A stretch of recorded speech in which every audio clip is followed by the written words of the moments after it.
حضرت سیدنا امام زین العابدین بیمار کربلا رضی اللہ تعالیٰ عنہ، امام زین العابدین نا ان کا وصال ہوا تو جب ان کو غسل دیا جانے لگا تو ان کی پشت پر موٹے موٹے نشان تھے۔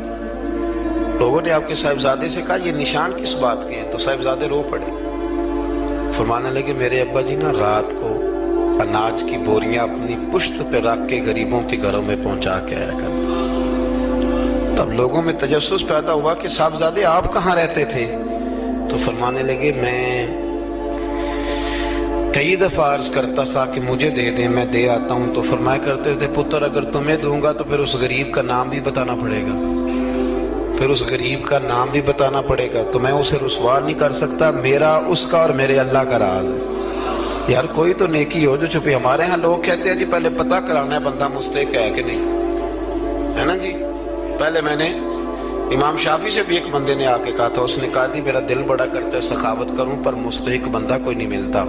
تو امام صاحب فرمانے لگے تیرے پاس جو کچھ اللہ نے تجھے دیا ہے تو اس کا مستحق تھا، تیرا حق بنتا تھا۔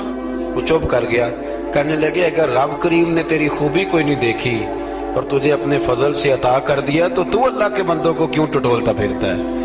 اب تو انٹرویو اتنا سخت لیا جاتا ہے، اتنا سخت غریب کا انٹرویو ہوتا ہے کہ وہ کہتا ہے اس خیرات سے تو مر جانا ہی بہتر ہے۔ اتنا سخت انٹرویو لیا جاتا ہے۔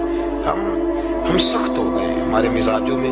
ہر مانگنے والا آدمی دکاندار، میں رات کو نا لاہور تھا تو واپسی پہ ایک جگہ پہ نا لاہور سے آتے ہوئے ایک پیٹرول پمپ پہ قریب ہی لاہور کے بریک لگائی بچے نے، کچھ تیل بھروانا تھا کچھ اور طبی ضروریات تھیں، تو ایک بچی کوئی 10-12 سال کی وہ قریب آ گئی کھلونے لے کے، تو اس نے کہا انکل جی کھلونا لے لو۔ میں نے اس سے کہا بچے سے کہ کھلونا ہم نے کیا لینا ہے، اس کو 10-20 روپے دو اور ساتھ اس کو کہو کہ بیٹی رات بڑی ہو گئی ہے گھر چلی جا، زمانہ ٹھیک نہیں۔ تو اس نے شیشہ کھول کے 20 روپے اس کی طرف بڑھائے تو بچی کہنے لگی انکل میں مانگتی نہیں۔ تو بیٹیاں نا میری بھی بیٹی، میری بیٹی کی عمر کی تھی وہ، میں نے بڑی عجیب سی طبیعت میں بات اتری تو میں نے کہا بھی اسے کھلونا خرید لو، 200 روپے کا کھلونا خریدا۔ تو اس کو میں نے کہا پتر اتنی رات کو یہاں کیوں گھومتی ہو، 10 بجنے کو ہیں اور آپ اس وقت؟ تو کہنے لگی چچا وہ سامنے کرسی پہ میرے ابا جی بیٹھے، ان کا ایکسیڈنٹ ہو گیا اور ان کی ایک ٹانگ اور ایک بازو کام نہیں کرتا۔ تو میں آپ کو افغانستان کی غربت نہیں سنا رہا، کہ میں آپ کو اپنے ملک کی بات بتا رہا ہوں۔ ہمارے ہاں جس کے پاس 4 پیسے آتے ہیں وہ کہتا ہے ساری دنیا ہی امیر ہے، وہ پھر غریبوں کا دکھ بھول جاتا ہے۔ تو کہنے لگی وہ میرے ابا جی بیٹھے ہیں، میں ان کے ساتھ آئی ہوں، تھوڑا سا سامان اور بیچنا ہے پھر ہم نے گھر چلے جانا ہے۔ تو وہ ساری رات میری آنکھوں کے سامنے بچی گھومتی رہی، میں سوچتا رہا کہ اللہ تو مہربانی فرما، بیٹیاں تو برابر ہوتی ہیں، بیٹیاں تو برابر ہوتی ہیں۔ کہنے لگی سودا ابا ہی لے کے آتا ہے پر وہ چل نہیں سکتا۔ میں کہہ رہا تھا یار کیا کرنا ہے ان دولتوں کا جو لوگوں نے سمیٹ کے جیبوں میں رکھی ہوئی ہیں، کس کام کی؟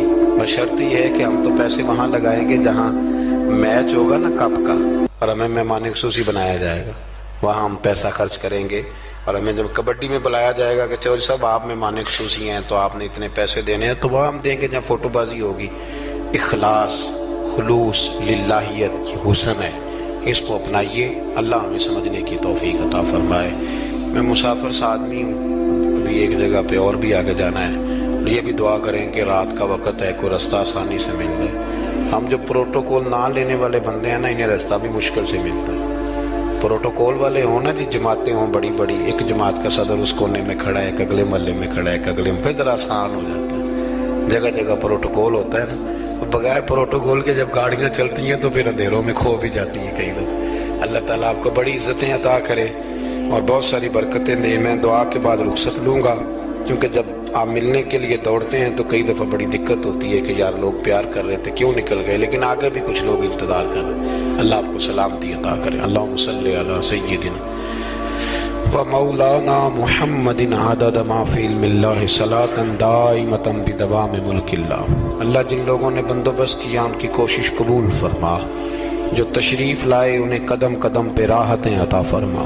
اے عرش و فرش کے مالک ہمارے گناہ معاف کر دے، ہمارے گناہ معاف کر دے، ہمارے گناہ معاف کر دے، بھول جاتے ہیں ہم سے درگزر فرما، ہمارے حق میں رحمت والے فیصلے فرما، امت کی خیر فرما، امت کی خیر فرما، امت کی خیر فرما۔ اے اللہ کشمیر کی بیٹیاں روتی ہیں، ان کی مدد فرما، فلسطین کی مائیں تڑپتی ہیں، ان کی مدد فرما، برما کے مجبور خیموں میں رہتے ہیں، ان کی مدد فرما، عراق شام فلسطین سارا ٹوٹ گیا ہے، اللہ ان کی مدد فرما، پاکستان کو نظام مصطفیٰ صلی اللہ علیہ وسلم کا گہوارہ بنا دے، ہماری مسجدیں آباد کر دے، ہماری مسجدیں آباد کر دے، ہمارے دلوں کو روشن فرما دے۔ اے اللہ مرنے سے قبل سچی توبہ کی توفیق دینا، اے اللہ ایمانداروں جیسی موت دینا، ہمیں پردہ پوشی عطا کر دے، ہمارے گناہ بخش دے، ہمارے حال پہ رحمت کر دے، ہمارے ساتھ درگزر والا معاملہ فرما، ہماری اس بستی پر اس گاؤں پر اپنا فضل فرما۔ اللہم انا نسألک العفو والعافیۃ فی الدین والدنیا والآخرہ۔ اللہم اعز الاسلام والمسلمین فانصرنا علی القوم الکافرین، وصلی اللہ تعالی علی حبیبہ سیدنا و مولانا محمد۔